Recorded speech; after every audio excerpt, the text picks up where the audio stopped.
Hello प्यारे बच्चों, कैसे हैं आप सब। आशा करती हूँ सभी बहुत अच्छे होंगे। आज हम पढ़ेंगे क्लास 4 हिंदी रीडर पार्ट 3 भाग 4 आज़ादी का सुख। और इस पार्ट में यानी कि इस भाग में हम पढ़ेंगे इस पार्ट का बुक वर्क यानी कि अभ्यास कार्य, जो कि पेज नंबर 286 286 पेज पर है बुक वर्क। तो पहला है संयुक्ताक्षरों की संरचना की ओर ध्यान दो और इनसे एक एक नए शब्द बनाओ।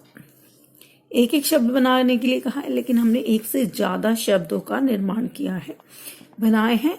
तो आपको पता ही है हिंदी वर्णमाला में बहुत सारे अक्षर होते हैं, वर्ण होते हैं, और उन वर्णों से यानी कि अक्षरों से हम शब्दों का निर्माण करते हैं और उन्हीं शब्दों से वाक्यों का निर्माण किया जाता है। तो अ से लेकर ज्ञ ज्ञानी तक बहुत सारे वर्ण होते हैं, अक्षर होते हैं वर्णमाला में।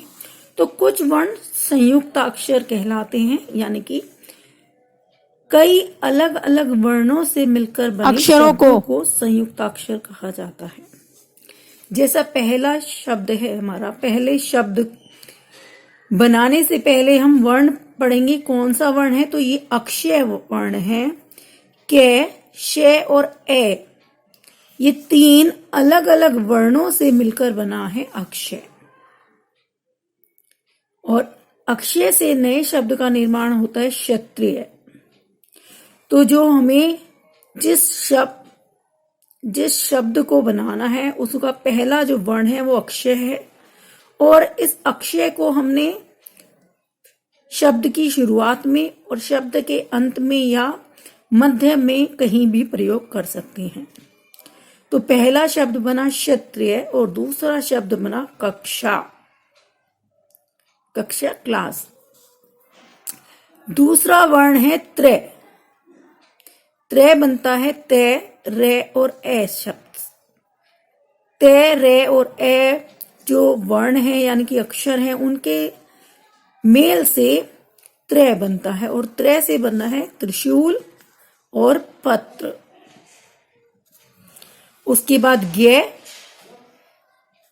जय, अणे और ए मिलकर ज्ञ बनाते हैं, जिनसे ज्ञानी और विज्ञान शब्द का निर्माण होता है, या कोई और भी शब्द हो सकता है, ज्ञान भी हो सकता है। उसके बाद श्रेय वर्ण श, र और अ वर्ण से यानी कि अक्षरों से मिलकर बनता है, जिससे श्र बनता है, और श्र से बनता है श्रम, श्रमिक और विश्राम। विश्राम यानी कि आराम।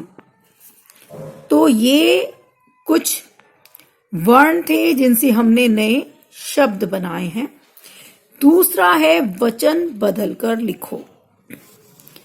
कमरा, कमरा एक है, कमरे कई सारे हैं, एक से अधिक हैं। चिड़िया, चिड़िया। तो यहाँ पर चिड़िया और चिड़िया में यहाँ पर चंद्र बिंदु का प्रयोग किया गया है, जिससे इसको एक वचन से बहुवचन बनाया गया है। तीसरा शब्द है पिंजड़ा। पिंजड़ा एक है, और पिंजड़े एक से अधिक कितने भी हो सकते हैं, दो भी हो सकते हैं या दो से ज्यादा भी हो सकते हैं। पत्ती एक है, पत्तियां अनेक पत्तियों के बारे में बात की जा रही। तो ये हो गए वचन बदलना। तीसरा प्रश्न है, हिंदी में बिना पाई वाले शब्द दो रूपों में प्रचलित है। यानी कि जो भी शब्द होता है उसको दो तरीके से हम लिख सकते हैं बिना पाई के। जैसे वैद, वैद्य, इसमें द और ये इकट्ठा करके दे हो गया, यहां पर उनको अलग अलग करके लिखा गया है। इसी तरीके से नीचे वाले शब्दों को बनाया गया है। उद्देश्य, तो यहां पर दो दे हैं, तो यहां पे उ द ए शय उद्देश्य। बुद्धि, बे उ दे ध ई बुद्धि। बूढ़ा, डे और ढे को इकट्ठा लिखा हुआ है, यहाँ पर उनको अलग अलग करके लिखेंगे। ये छोटा सा एक हलंत होता है, इसको भी लिखना जरूर है। ये कोई मात्रा नहीं होती, छोटा सा डैश लगा होता है शब्दों के नीचे, जो कि आधे शब्द को दर्शाते हैं। द्वंद्व, द व अन द व, द्वंद्व।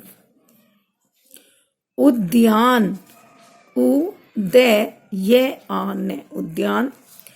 मिट्टी, में ई टे टे ई, यहाँ दो टे हैं, इनको ऊपर नीचे लिखा गया है, लेकिन उसको अलग अलग करके लिखते हैं तो ऐसे लिखते हैं, में ई टे टे ई, मिट्टी। और ये छोटा सा डैश हलन का प्रयोग भी करेंगे। तो ये आज का होमवर्क है, इसको आप कॉपी में करेंगे अपनी